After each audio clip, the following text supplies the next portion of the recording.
Welcome back to the TwinSpires jury. I'm Ashley Anderson here with James Scully and Darin Zoccali following an exciting weekend at the Breeders' Cup World Championships. And our racing season is winding down, but we still have stakes action at Churchill, Aqueduct, and Laurel Park, which we're going to talk about today. And Darin, it's good to see you. I'll let you start things off this week. Tell us what your best bet of the week is and where are you going to play that? Going to be looking to my backyard here with the Pebbles named for the first or the second, I should say, Breeders' Cup turf winner, second Breeders' Cup turf winner at Aqueduct back in 1985. Grade 3 event, race number 6. Number 6 in here, Sacred Wish, ran in the Valley View last time out, making her second start over turf. Really had a tough trip going into the first turn where she had to check off heels, and the horse that was right behind her almost had to make a right turn to avoid colliding into the back of her. And she never really got on track from there. She got stuck down to the inside, had to kind of pick her way through the pack. And she was really accelerating coming down to the wire when finally clear. If that race was another 16th of a mile, she might have gotten there. I'm going to look for Javier Castellano to get her a little bit better of a journey. There is speed signed on in here. There's a turf sprinter of Christophe Clements that's got a little bit of tactical speed that's stretching out. So I think she's going to get an honest setup here. So for me, it's Sacred Wish off the troubled trip in the Valley View to try to mow them all down. Not sure what the price is going to be, guys, but I think she's the most likely winner of the weekend for me. I think she should be a fair price because you got that trio of Chad Brown runners. They're going to take some money. I mean, at least she won't be a big favorite by any stretch. And I was on her last time. I agree. That was a dreadful trip. My best bet of the week is going to come.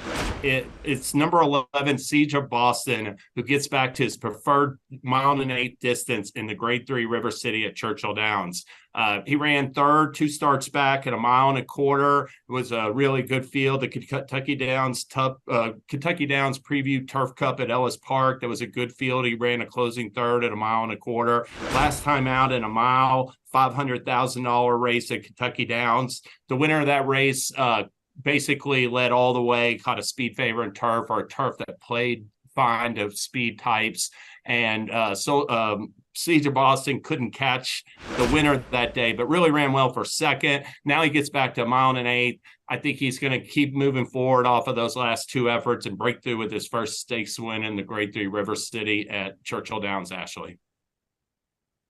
I'll be talking about the River City in our fade section, but I'll move over to Laurel Park here for my best bet. And I picked kind of a tough race. You know how I like to do it, Darin.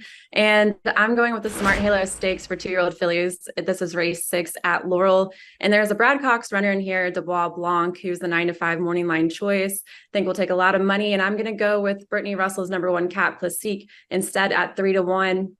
This is a Vino Rosso 2-year-old, and Vino Rosso is a first crop sire this season, ranked second by progeny earnings for the 2023 season.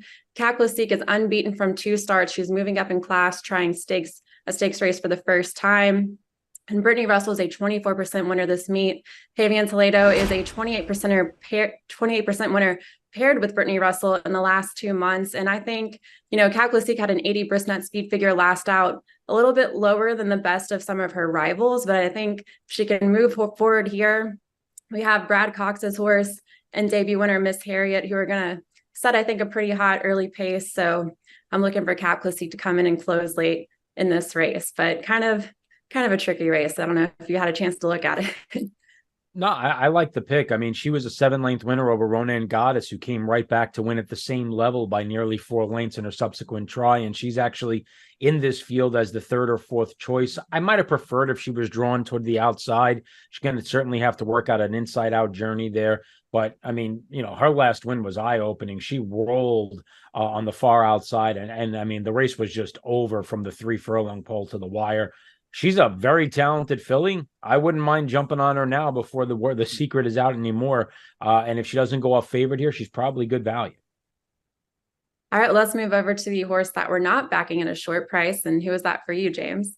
It's going to be number 7, Magic Tap, in the 9th race at Churchill Downs Saturday. I'm not keen on him going the 1.8 mile distance. I realized he won an allowance this summer at Saratoga, but in his first start at 1.8 miles, I thought he had a good trip at Ellis Park. He came up short in the stretch. I was really keen on Dreamlike. I needed him in multi-race sequences at Saratoga. He stumbled badly out of the starting gate. I thought he was all discombobulated after that, never really ran a step. He was odds on at a 1.125 mile allowance at Saratoga. So I think that performance on paper by Magic Tap benefits him a little bit. I didn't like how he weakened last time. And I'm just, even though he's by Tapit, I look at him right now as a horse that's perhaps a little bit more effective at a mile distance. I don't think he's going to get an easy lead with Tyler Gaffalione, given the presence of Tiwanaku down at the rail. If he's scratched, then maybe it would be a different scenario. But I think Magic Tap's going to have to sit second, and I think he'll be vulnerable at the 1.8 distance. Darin, who's your best fade? Yeah, I almost tried to pick against Magic Tap too, but he's kept some tough company. And I went to a horse that's also been keeping tough company in Soldier Rising, who's going to be a favorite in the Red Smith. I mean, look, he's going to just get overbet here. The fact that he's running against Warlike Goddess and Bolshoi Ballet and up to the mark. But the thing for me is just like, no matter who he runs against, he just doesn't win. And I mean, I respect his talent from a class standpoint. You know, from a class standpoint, he's probably the best horse in the race. But for me, it just seems that he just finds ways to lose. And there's other horses in here that maybe, you know, have to step up or in form coming off of wins. You know, Cross Borders coming off a nice win at Delaware Park. The race doesn't have a lot of early speed in it. You know, a horse like Main Event. I mean, how many times do we need to see these marathon races in New York where somebody goes to the front and nobody runs after them and they go wire to wire? We've seen that happen time and time again. So I would fade Soldier Rising at what I imagine is going to be a very short price here in the Red Smith over at Aqueduct. Yeah, and he was 0 for 4 at Aqueduct and 1 for 6 from the distance. So I like the pick. I'm going to fade him as well. Well, I'm going to go back to the River City Stakes and talk about the morning line favorite in that race, number 4, Rock Emperor at 4-1. This is a Chad Brown runner. He's been pretty inconsistent throughout his career. He hasn't won since July of 2022. That was 6 starts back in the Bowling Green. He's a 7-year-old now. He's 0 for 4 this season, and his only in the money finish was last out when he was out finishing the stretch in the 1.25 mile Stingsfield Stakes at Woodbine. He's 1 for 7 at today's distance of 1 1/8 of a mile. So I'm going to look elsewhere. He does have Tyler Gaffalione aboard, which, you know, always a good runner at Churchill, but I like the chances of Cellist. I like Smoke and Tea. You mentioned Seizure Boston. I also think number 9 Stitch could be an interesting long shot. Won the Wise Dan a couple of races back and has Laurent Giroux. So certainly think Rock Emperor, not a morning line choice I'm going to back in this race. Yeah, I think that's a fair fade. I mean, he wins every once in a while, but I think, yeah, this field, I don't think Stitch is going to be 12-1 or whatever his morning line is. You're right. He's got a little bit of interesting form to him, but obviously my best bet's in that race, Darin. Yeah, I like the fade as well. I actually thought Stitch was kind of interesting. Was second in the Mint Million 2 back and coming out of the Up to the Mark race. And obviously that race Up to the Mark ran a lights out effort in the Breeders' Cup Turf. Master of the Seas came out of that race to win the Breeders' Cup Mile. So you can't really get more live than the Coolmore Turf Mile at Keeneland. So definitely coming out of a good race. I think he lands in a good spot as well. 15-1 in the morning line. Don't quite think we're going to get that, Ashley.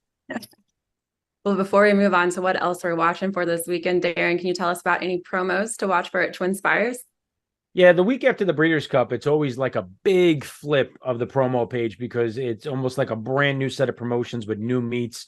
Churchill Downs meet is underway. We have a daily late pick 5, hit it and split it, $2,000. So if you're opted in and you hit the late pick 5, you're going to share in $2,000. If you're the only winner that's opted in, you're going to get $2,000 yourself. We're also going to give you 10 times wager rewards points on Churchill Downs for the duration of the meet. So be sure to opt into that. We're giving you Frown money and wager rewards there.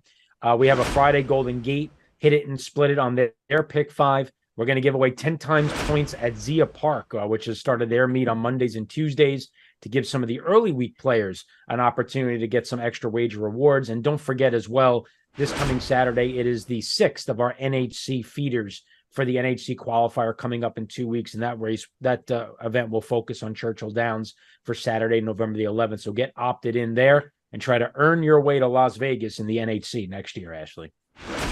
A lot of opportunities at TwinSpires this week. But we'll stick with you, Darin. Tell us what else you're going to be watching for this weekend. Yeah, I thought an interesting horse to look at was the horse that James is actually fading with Magic Tattoo. I tried to play against this horse.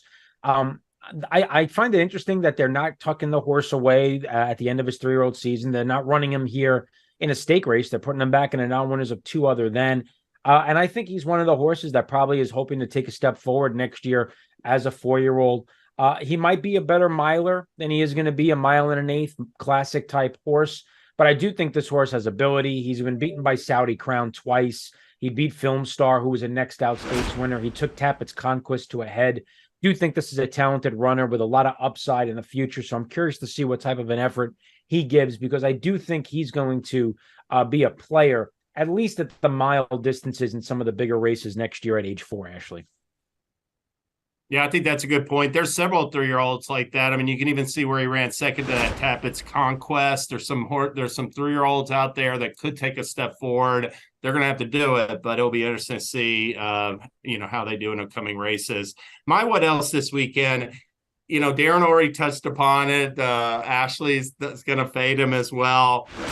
You can call it a bad case of seconditis, or you can say he's camera shy. But one thing is for certain, Soldier Rising loves to finish second in long distance turf stakes in New York. He has finished second in all 3 of the premier events, the Manhattan, the Joe Hurst Turf Classic, the Sword Dancer. He has just been a poster child for close but no cigar throughout his career, and he's seeking a breakthrough win. One thing I found remarkable was that he has 5 starts this year. The one time he didn't run second, there was some clerical error, and he was a non-wagering interest. So like Darin had mentioned, he never wins. He's got 7 seconds, I believe, against grade 1 rivals. And, I think it would be a heartwarming story if he could do it. But as a gambler, I would be inclined to play Soldier Rising second or third once again, Ashley. I like all those euphemisms. I think it's a euphemism, right? Yes. Always a bridesmaid. Yeah, you got them all in there. All right, well, I'm going to talk about the other stakes race at Churchill this weekend, which is the Dream Supreme. And we're going to see Wicked Halo racing after her connections decided to forego the Breeders' Cup. This is a 4-year-old gunrunner filly, one of the top sprinters in the country this year, I would say. And she was beaten as a favorite in her last 2, but she was just a no second to Ugiri in the Grade 2 Thoroughbred Club of America at Keeneland, and Ugiri came in second to Goodnight Olive at the Breeders' Cup this past weekend. So we're going to see Wicked Halo facing just 5 rivals. I think she's probably going to be in a class of her own. Probably top competition's a Little Prankster, but Little Prankster is losing Tyler Gaffleone to Wicked Halo. So I'm kind of expecting her to just come out and probably dominate this very small field this weekend. Yeah, James, I was really surprised that she didn't run in the Breeders' Cup. I know she got beat by Ugiri in the TCA, but when Asmussen lost to Echo Zulu, I thought maybe she doesn't beat Goodnight Olive, obviously, who ran a hole in the wind. But I thought she was a deserving horse to run in the Breeders' Cup filly and mare sprint. She's been right there in a couple of really big races this year. She's grade 1 placed. I'm not sure what more she had to do to give her an opportunity to run there. I was real surprised that she skipped that race. I was too. And, I mean, the 7 furlong distance, she's good at both 6 and 7, don't get me wrong, but I thought that had been the plan all along. I think that had been the plan for Society as well, and he only shipped one of those fillies to Santa Anita, and Society didn't run well. But Ashley mentioned it. That last race for Wicked Halo looks so much better after Ugiri. Rudolph Brissett had that filly ready to run, and she ran a terrific second, I thought, in the Breeders' Cup filly and mare sprint. So I agree, Wicked Halo. I was surprised she didn't make the journey, but I won't be surprised to see her air him out in the Dream Supreme.